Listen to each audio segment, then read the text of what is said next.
नमस्कार मित्रांनो कधीही स्वतःला कोणापेक्षा कमी समजू नका, कारण लक्षात ठेवा की परमात्म्याने प्रत्येक माणसाला कोणत्या ना कोणत्या खास उद्देशाने निर्माण केले आहे. फक्त स्वतःवर विश्वास ठेवायला शिका.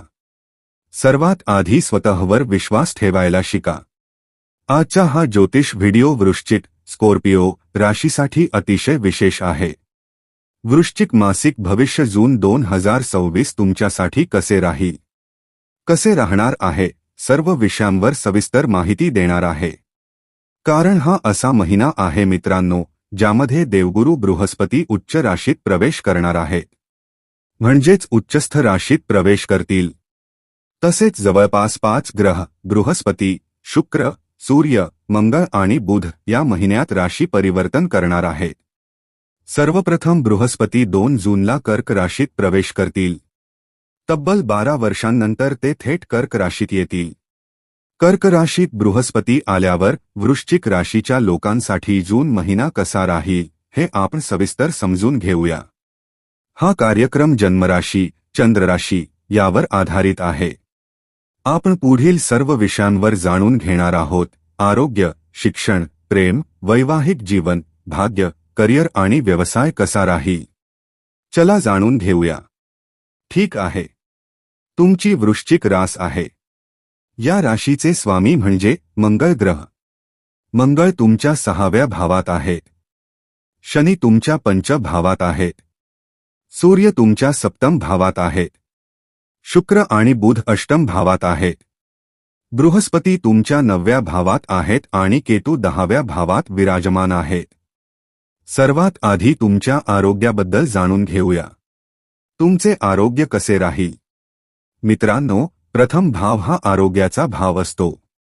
प्रथम भावाचे स्वामी मंगळ ग्रह आहेत आणि मंगळ तुमच्या 6व्या भावात बसलेले आहेत. तसेच बृहस्पती उच्चस्थ होऊन 9व्या भावात आहेत. आरोग्याबद्दल बोलायचे झाले तर मला कोणतीही मोठी समस्या दिसत नाही. आरोग्याशी संबंधित कोणतीही विशेष अडचण नाही. फक्त एक गोष्ट आहे. बृहस्पती पंचभावावर दृष्टी टाकत आहे. पंचभावात शनी बसलेले आहेत आणि पंचम भाव पापकर्तरी योगात येत आहे. पंचम भाव हा आपल्या पोटाचा भाव मानला जातो. शरीराच्या दृष्टीने पाहिले तर पंचम भावात शनी असल्यामुळे पचनशक्ती थोडी कमजोर होऊ शकते. याचा अर्थ तुम्हाला खाण्यापिण्याकडे विशेष लक्ष द्यावे लागेल.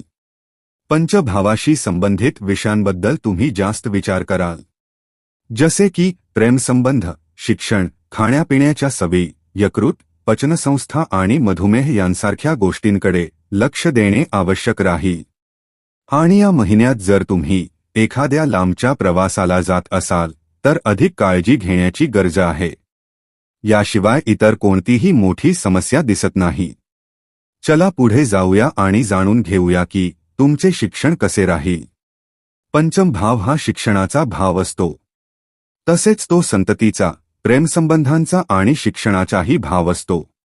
जर तुमच्या शिक्षणाबद्दल बोलायचे झाले तर पंचम भावात शनी असल्यामुळे व्यक्ती शिक्षणात काहीतरी अतिरिक्त करण्याचा विचार करते. उदाहरणार्थ, पंचम भावात शनी आहेत आणि पंचमेश बृहस्पती 9व्या भावात आले आहेत. 2 जूननंतर बृहस्पती 9व्या भावात येऊन 9व्या दृष्टीने पंचभावाकडे पाहतील. बृहस्पतींचे 9व्या भावात येणे म्हणजे तुम्ही उच्च शिक्षण घेण्याचा विचार करू शकता किंवा शिक्षणासंदर्भात काही नवीन योजना आखू शकता. हे मला अगदी स्पष्टपणे दिसत आहे. तुम्ही शिक्षणात काहीतरी नवीन करणार आहात.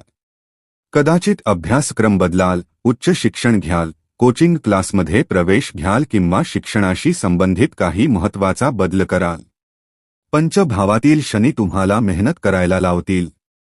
तुम्ही धावपळ कराल. शिक्षणासाठी प्रवासही करू शकता. आणि विशेषतः जे वृश्चिक राशीचे लोक शिक्षणासाठी दुसऱ्या शहरात किंवा राज्यात जाण्याचा विचार करत होते त्यांच्यासाठी हा काळ खूपच चांगला आहे. तुम्ही नक्कीच हा निर्णय घेऊ शकता. मला हा काळ सकारात्मक दिसत आहे. चला आता पुढे जाऊया आणि प्रेमजीवनाबद्दल जाणून घेऊया. प्रेमजीवनात थोड्या गुंतागुंती दिसत आहेत. पंचभावात शनी बसलेले आहेत. पंचभावातील शनी म्हणजे तुमच्या जोडीदाराचा स्वभाव हट्टी किंवा जिद्दी असू शकतो. छोट्या छोट्या गोष्टींवरून हट्ट धरला जाऊ शकतो. परंतु बृहस्पती पंचम भावाकडे पाहत असल्यामुळे कितीही हट्ट किंवा वाद झाले तरी प्रेमजीवन चांगले राहील. बृहस्पतींची पंचम भावावरील दृष्टी प्रेमसंबंधांमध्ये सुधारणा करेल. प्रेमजीवन अधिक सुंदर आणि मजबूत बनवेल. फक्त पंचम भावातील शनी असल्यामुळे तुम्हाला थोडे नमते घ्यावे लागेल. समोरच्या व्यक्तीचे म्हणणे समजून घ्यावे लागेल. परस्पर समजूतदारपणा ठेवावा लागेल. अन्यथा छोट्या छोट्या गोष्टींवरून किरकोळ वाद होत राहू शकतात. आणि ज्यांचे पूर्वी ब्रेकअप झाले होते किंवा संवाद बंद झाला होता त्यांच्यासाठी 2 जूननंतर पुन्हा बोलणे सुरू होण्याची शक्यता आहे. आता वैवाहिक जीवनाबद्दल जाणून घेऊया. सप्तम भाव हा वैवाहिक जीवनाचा भाव असतो. येथे सूर्य बसलेले आहेत. सप्तम भावाचे स्वामी शुक्र आहेत आणि ते अष्टम भावात आहेत. 8 जूननंतर वैवाहिक जीवन चांगले राहील. मात्र 8 जूनपूर्वी काही अडचणी दिसत आहेत. सूर्य सप्तम भावात असल्यामुळे तुमच्या जोडीदारामध्ये रागाची प्रवृत्ती वाढू शकते. तसेच तुमच्यामध्ये सुद्धा राग वाढू शकतो. सूर्याची सप्तम भावातून प्रथम भावावर दृष्टी असल्यामुळे दोघांमध्येही अहंकार किंवा राग दिसू शकतो. यामुळे 8 जूनपूर्वी छोट्या मोठ्या भांडणांची शक्यता आहे. अष्टम भावातील शुक्रसुद्धा छोट्या छोट्या कारणांमुळे समस्या निर्माण करू शकतात. म्हणून या गोष्टीकडे विशेष लक्ष द्या. बाकी सर्व काही चांगले दिसत आहे. चला आता सर्वात महत्त्वाच्या विषयाकडे वळूया. भाग्य, करिअर आणि व्यवसाय कसा राहील. मित्रांनो, हा भाग्याचा भाव आहे आणि हा करिअरचा भाव आहे जिथे केतू बसलेले आहेत. भाग्याचे स्वामी चंद्रमा आहेत आणि भाग्यस्थानात बृहस्पती विराजमान आहेत. वृश्चिक राशीच्या लोकांनो, मला तुम्हाला एक गोष्ट सांगायची आहे आणि ती अगदी निश्चित आहे. तुम्हाला आत्ताच कमेंट करायची आहे. 2 जूनला बृहस्पती 9व्या भावात येणार आहेत. आता मला सांगा, येत्या 2-4 महिन्यात तुमचे कोणतेही शुभ कार्य होणार आहे का? कोणतेही मांगलिक कार्य, लांबचा प्रवास किंवा आध्यात्मिक प्रवास? यासोबतच जर तुम्ही विवाहित असाल तर संतती प्राप्तीचे योग खूप चांगले आहेत. गर्भधारणा आधीच झाली असेल किंवा येणाऱ्या काळात होण्याची शक्यता आहे.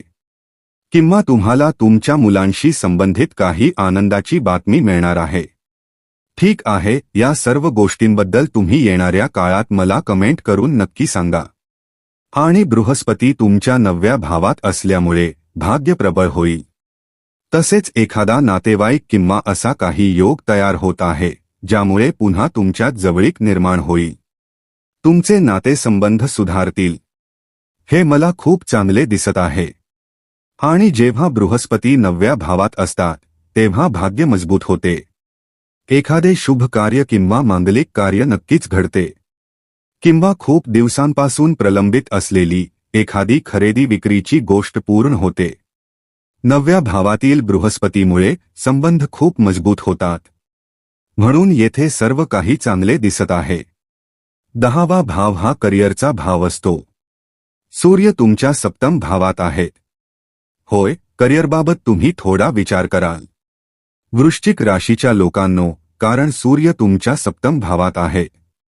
जसेच ते 15 तारखेनंतर अष्टम भावात जातील तसे तुमचे मन थोडे अस्वस्थ होईल. थोडीशी चिंता जाणवेल, हे खरे आहे. 15 ते 16 जूननंतर सूर्य अष्टम भावात गेल्यावर तुमचे कामात मन लागणार नाही. किंवा तुम्हाला बदल करण्याची इच्छा होईल. तसेच तुमचे बॉस, वरिष्ठ अधिकारी किंवा कनिष्ठ सहकारी यांच्यासोबत काही वाद होऊ शकतात. तुम्ही स्वतः वरिष्ठ असाल, तुमच्यावर वरिष्ठ अधिकारी असतील किंवा तुमच्या खाली कनिष्ठ कर्मचारी असतील, कोणासोबत तरी मतभेद होण्याची शक्यता आहे. म्हणून 15 ते 16 जूननंतर विशेष काळजी घ्या.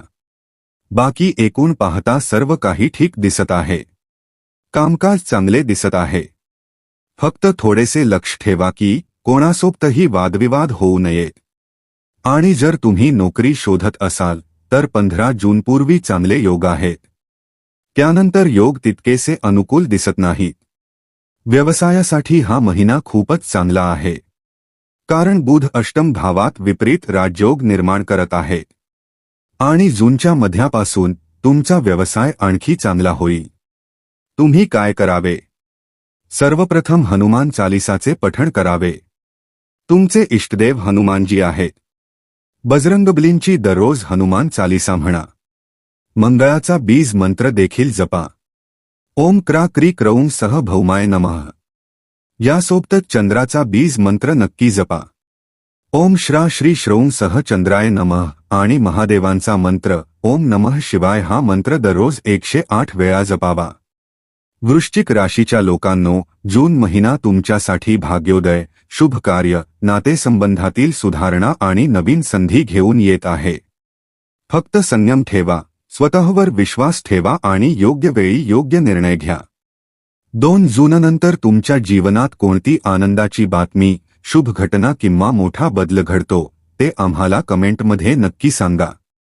महादेवांची कृपा आणि बृहस्पतींचा आशीर्वाद तुमच्यावर सदैव राहो. व्हिडिओ आवडला असेल तर लाईक, शेअर आणि चॅनेलला सबस्क्राईब करायला विसरू नका. धन्यवाद. हर हर महादेव. जय श्री महाकाल.